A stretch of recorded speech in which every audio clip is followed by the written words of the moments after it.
Aujourd'hui, nous avons rendez-vous avec Guillaume Grasset. Guillaume est éleveur sur le territoire de la Gâtine-Poitevine, dans le département des Deux-Sèvres. Il a repris l'exploitation familiale en 2014. Dans la continuité du travail de ses parents et de ses expériences professionnelles de conseiller, il mène la ferme en agriculture biologique. L'essentiel de son activité est la production de bovins viande. Avec la grande majorité de ses terres en prairie, un choix fort de l'éleveur est de maintenir ses bêtes en extérieur toute l'année. Les animaux en extérieur, quand il pleut, ils le prennent en tant que tel. Et quand il fait beau, ils en profitent aussi. À l'état naturel ou en liberté, ils sont normalement habitués à être confrontés à ça.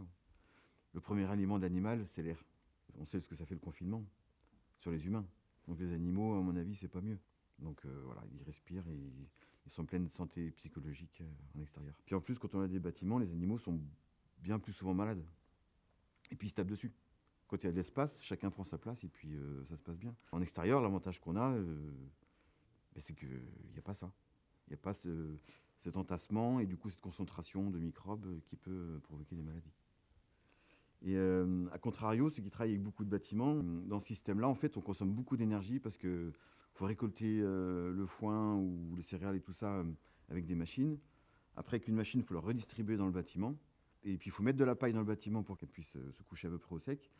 Et après, avec du matériel, il faut re-enlever le fumier, il faut le remettre dans les champs. Donc tout ça, ça consomme beaucoup de fioul. Chose que, de la manière comme c'est fait sur la ferme, il n'y a pas vraiment. Je limite cette partie consommation. Donc, on peut dire qu'on produit une espèce d'alimentation à faible coût énergétique. Cette sobriété énergétique, évoquée par Guillaume, s'avère être un véritable atout en ces temps de conflit aux portes de l'Europe. L'inflation ne semble en effet affecter l'éleveur qu'à la marge. C'est malheureux qu'aujourd'hui les humains ils se tapent encore dessus puis qu'ils se tuent entre eux. Enfin, honnêtement, moi ça ne m'impacte pas directement sur la ferme. Parce que j'achète très peu d'intrants, j'achète très peu de choses qui viennent de l'extérieur. La logique de la production bio fait qu'on essaie d'être autonome. L'autonomie, dont parle Guillaume, est une notion centrale dans sa ferme. Elle semble en effet être le maître mot de sa conception globale de l'élevage.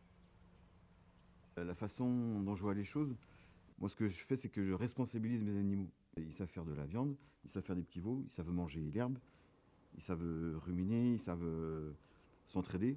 Les vaches, elles l'ont appris de par leurs parents. Et en fait, moi ce que je veux c'est que tout le monde soit responsable de sa place qu'il a sur la ferme ou dans la vie en général.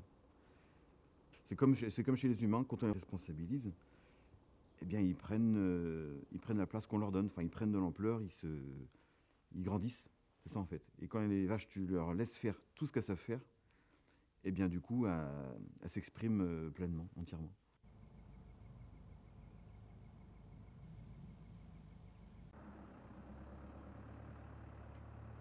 Comme je dis souvent, c'est un peu un peu ma citation, donc je me dis, moi ce que je veux sur la ferme, c'est créer une bulle de vie, que tout le monde se sente bien et qu'il n'y ait pas de perturbateurs qui rentrent dedans. Voilà.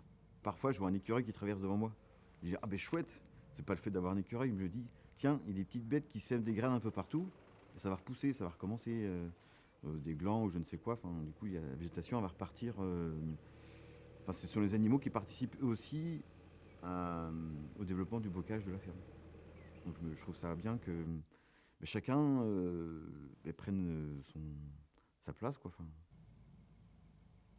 j'ai l'impression de contribuer à un entretien d'un environnement sain où l'homme puisse vivre, parce que j'élève mes animaux de manière à maintenir un maximum de prairies. Donc si on maintient les prairies, on a beaucoup d'oiseaux, on a beaucoup d'insectes, j'entretiens le bocage, les haies, les arbres. Donc tout ça en fait ça apporte une espèce de richesse et mon métier, même si c'est pas simple, il me plaît parce que je trouve ça assez nourrissant en fait d'avoir une activité qui a un intérêt sur notre petite planète. Parce que quand on mange de la viande, c'est pas que de la viande en tant que telle, on mange aussi du paysage, les pâtures, les fleurs, les oiseaux, le bocage, enfin, c'est un peu tout ça à la fois. La qualité de l'environnement, de l'eau, de l'air.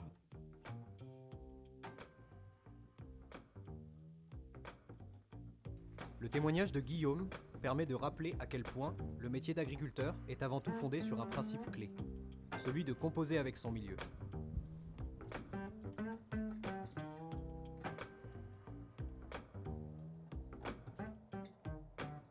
La viande issue de la ferme de Guillaume est commercialisée au magasin des producteurs à Saint-Mexan-l'École. Une partie de sa production est vendue en filière biologique et, depuis peu, proposée dans une boucherie du 12e arrondissement de Paris.